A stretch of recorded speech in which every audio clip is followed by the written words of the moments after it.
Mesdames et messieurs, bonsoir et bienvenue dans cette édition des régions. Une meilleure implication des parents dans le succès des apprenants, c'est désormais le souhait du ministre de l'Enseignement secondaire, Marion Kakpo, en conclave avec l'association des parents d'élèves, à discuter des stratégies à mettre en place pour un meilleur encadrement des apprenants. Voici le point fait ici par Esther Dokponou.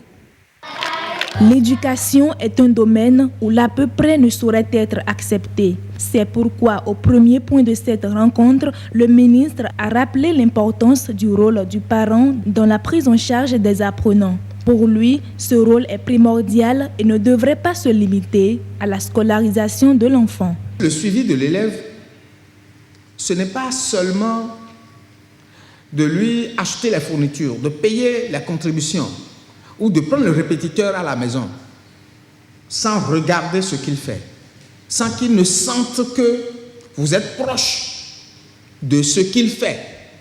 Il y a cet aspect-là qui manque aujourd'hui dans la prise en charge des enfants. Et cela constitue un facteur important dans l'échec massif des enfants que nous notons aujourd'hui. Deuxième volet de cette séance, la gestion interne des différents bureaux de l'association des parents d'élèves. Le renouvellement régulier des membres dont le mandat est à terme est souhaité. Il y a certains bureaux d'association des parents d'élèves qui s'érigent comme les instances de direction et de gouvernance de l'établissement. Parce que lorsque rarement on arrive à renouveler les bureaux, les associations des parents d'élèves. La plupart des bureaux sont là, ont vieilli depuis des années, mais ils ne sont pas renouvelés. Mais lorsque rarement certains décident de renouveler ces bureaux-là, on n'arrive pas à s'entendre. Et parfois, on a deux bureaux différents d'associations dans le même établissement. Ce que j'attends de vous, c'est d'essayer de revoir les tests. Cette séance de travail entre le ministre Marion Kakpo et l'association des parents d'élèves vient à point nommé. Elle donne également la parole aux différents acteurs de l'éducation. Il nous revient de redoubler d'ardeur pour faire en sorte que l'école soit réellement un havre de paix et accompagné par les parents. Pendant que je suis encore à la tête de la FENAPEB, je prends cet engagement d'accompagner l'école, de faire en sorte qu'il n'y ait plus de déviance. Dès lors que les résultats ont été bons et très bons cette année, il faut donc maintenir le cap.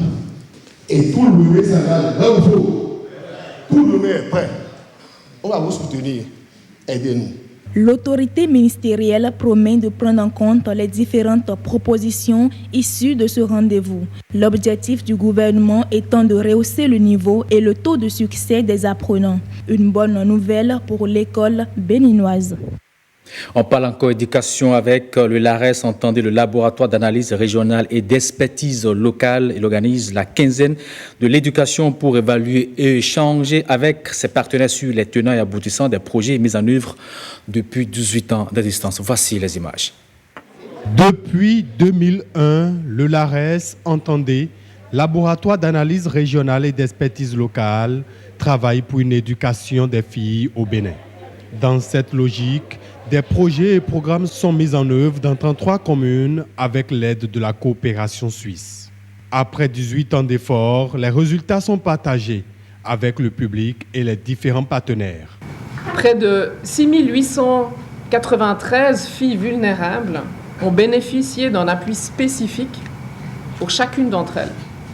Et on peut estimer à plus d'un demi-million de filles qui ont été impactées au niveau de l'éducation de base, de l'éducation secondaire, de la formation scientifique, technique et professionnelle et de l'enseignement supérieur.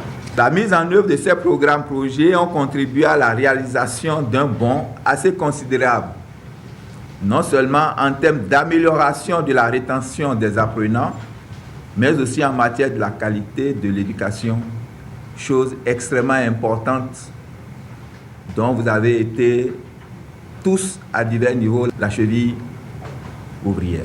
La quinzaine de l'éducation des filles au Bénin s'avère être une opportunité.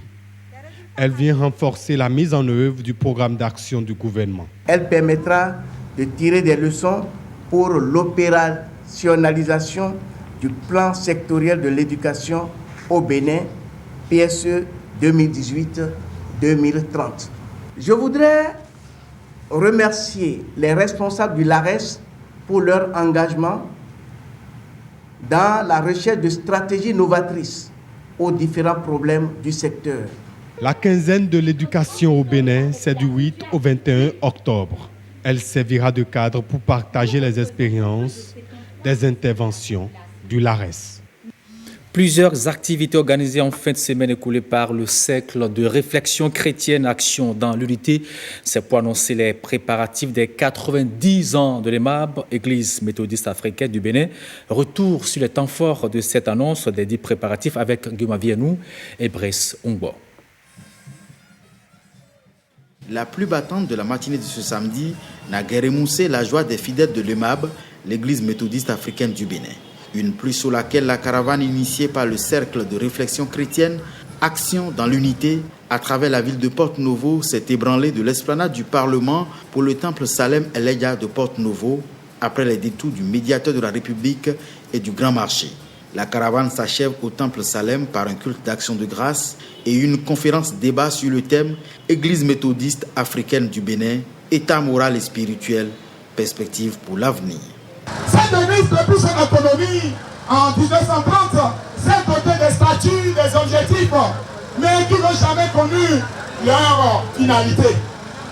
L'église a eu des moments difficiles, avec les crises, beaucoup de crises, et cela a permis d'âge en âge à changer les constitutions de l'église, ce qui n'a pas toujours marché parce que l'église n'a pas atteint son objectif. L'Église qui s'apprête à célébrer le 5 octobre 2020 le jubilé de ses 90 ans de vie tente donc de retrouver ses repères pour la vitalité de la foi de ses fidèles. Nous sommes en train d'implorer la grâce de Dieu pour marcher avec nous. Car la parole de Dieu dit dans Ésaïe 9, verset 1, il dit le peuple qui marche dans les ténèbres a vu une lumière. Nous avons vu cette lumière, nous voulons marcher dans la lumière. Et nous voulons que cette lumière luise dans le cœur des fidèles. Les fidèles ont compris à un moment de la vie qu'avec la direction de l'AEC, l'Église ne pourra pas se développer. Lorsqu'on parle de l'Église, on parle des pasteurs. Et c'est ce à quoi nous voulons vraiment inviter tous les fidèles à faire avec nous. De nous aider à lever l'étendard de Dieu dans cette Église, afin que l'Église soit célébrée pour la gloire de Dieu et non pour la gloire des hommes. L'église, c'est la maison de Dieu. L'église, c'est l'œuvre de Dieu. Et Dieu a mis devant l'église les hommes de Dieu, les hommes ouins. Et c'est ce pourquoi le cercle de réflexion a soutenu ce mouvement, a soutenu cette fête, parce qu'ils ont compris aussi avec nous qu'il faut que l'église sorte de sa tiédeur. L'ensemble des activités organisées pour les préparatifs de l'année jubilaire des noces de granit de l'Église méthodiste africaine du Bénin sous la houlette du Cercle de réflexion chrétienne Action dans l'unité, la fêtière des Églises méthodistes africaines du Bénin, cet ensemble donne donc déjà le ton de l'événement attendu pour l'an prochain. Voilà qui met thème à cette édition des régions retrouvées à 20h. C'est la demi-catamos de rendez-vous à 23h30 pour la grande édition de la nuit. D'ici là, portez-vous bien.